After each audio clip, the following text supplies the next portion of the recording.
Now continuing with our series looking at the brand new Pixel 8, this week I thought we'll do a head-to-head battle with its slightly older brother, the Pixel 7, in a full-on battery test, putting both phones through their paces as if they were being used on a normal day.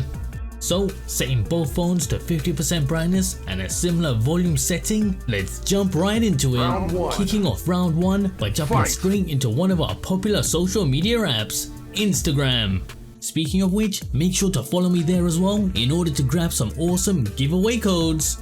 Oh, and while we're at it, if you guys are after my live wallpapers, you can grab them within my own custom live wallpaper app, Epic Live Wallpapers, which is available in the Play Store. And don't forget to visit the request section to boost any images that you guys would like to see animated next.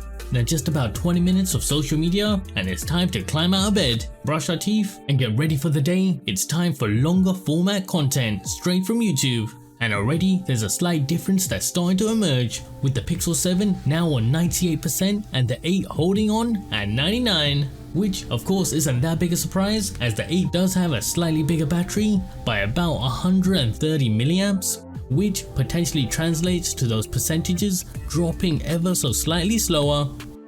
And as we jump into Facebook, it's still neck and neck. Now both phones do bring truly colorful OLED displays with the exact same resolutions, that's 1080 by 2400. However, last year's Pixel 7 maxes out at 90Hz, whereas this year's 8 can reach up to 120. And because of this, technically there should be a bigger battery draw on the Pixel 8 compared to the 7, as it is refreshing its screen more often. Yeah, a big emphasis on should. So how about we kick things up a bit with a light puzzler, Traffic Escape, which personally is my brand new toilet companion. And after that quick poo session, finally the gap has grown. So how about we jump back to another video session to see if it stays like this or if it continues to get wider. Now despite both phones being set at 50% brightness, you can probably tell there's a clear difference between the two, with the Pixel 8 now bringing a higher nit rate, that's 2000 nits, compared to the Pixel 7's 1400. So what that means is not only is the Pixel 8 actually brighter, but quite surprisingly, it's also able to get much darker as well. I'm not too sure how Google have managed it, but that bottom end on the nit scale is also much better on the Pixel 8. So if you are taking both of them outdoors, the Pixel 8 screen is going to be a lot more easier for you guys to see. Alright, so before you guys point it out, of course with a brighter display combined with the higher refresh rate, of course the Pixel 8 is going to lose this one, right? Well, to be honest, I did want to skew the test a little bit to give the 7 a bit more of a handicap because it is the older device, and hey, why not challenge the Pixel 8 a little? So after that brief video session, the gap seems to be sticking at 3%, meaning the biggest difference we're going to find is whenever we're gaming. Let's slowly ramp up this next gaming session with a lightweight game, Tower Jump, followed by Real Racing 3 for a heavy download session accompanied with some 3D racing, pushing both phones' GPUs to their limits. And after keeping it running for almost a continuous hour, there's been a massive drain on both phones, with the Pixel 8's lead only growing. The 7 dropped by 15%, whereas in comparison, the 8 dropped by only 13%. So yeah, as you probably guessed, gaming is going to really hurt the battery here. Now as we jump through Instagram, Facebook and TikTok, there's not much of a difference between the two phones. And now as we hit 3 hours, both phones are a third empty. Now this year, Google have switched up the designs of the Pixel phones ever so slightly, adding in a bit more curves, but also ever so slightly decreasing the screen size as well. So footprint wise, the new Pixel 8 is smaller than the 7, which personally, due to those extra curves, does definitely feel a bit more comfortable in hand, and in turn means that screen, if it was for like with the Pixel 7, would use ever so slightly less power as well.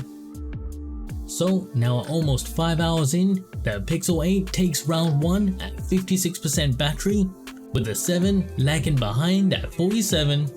Now with round 2, we're going to go even harder, starting with some 4K 60fps video recording, creating multiple files with a total recording time of 40 minutes.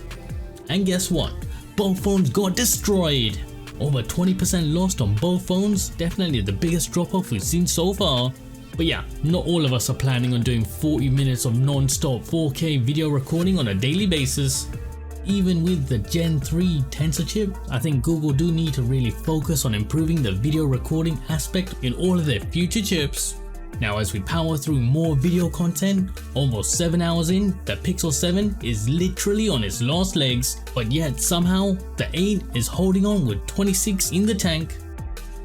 Now with 5% remaining, as we head back into video recording, less than 2 minutes in and the Pixel 7 is dead.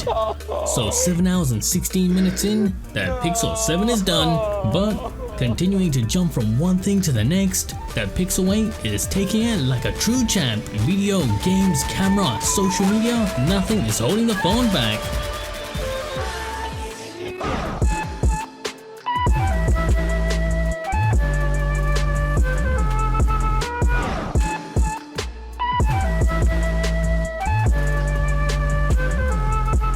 As we get to almost 2 hours later, finally the test is done. At 9 hours and 13 minutes, the Pixel 8 is the undisputed winner. Now hold up, I know what you're thinking. It's got a bigger battery, a smaller screen, the newer chip. Of course it was going to win, right? I mean, don't forget, it does have a brighter screen which also runs at a higher refresh rate, so there's kind of a balance there. But to be honest, personally, I do think it's because of that Tensor Gen 3 chip. No, not because of its higher clock speeds or lower end efficiency cores, but due to the fact that it actually has a 9th core, which is the true hidden gem here. Basically, the more a process can be broken down, quicker it will be to complete. So here you can basically say, even if the core speeds were exactly the same between the Pixel 8 and Pixel 7, the sheer fact that the Pixel 8 has a 9th extra core, it was always bound to be a bit more efficient as well as faster. I mean, of course I'm glossing over the fact that the Pixel 7 I've had for over a full year, so there's definitely been some sort of battery wear, especially when we look back at the Pixel 6 vs 7 test, but again, I was pushing the phones quite a bit harder here with longer 4K video recording as well as more time spent in gaming. So yeah, regardless, the Pixel 8 still won, and I think Google might just be finally heading in the right direction.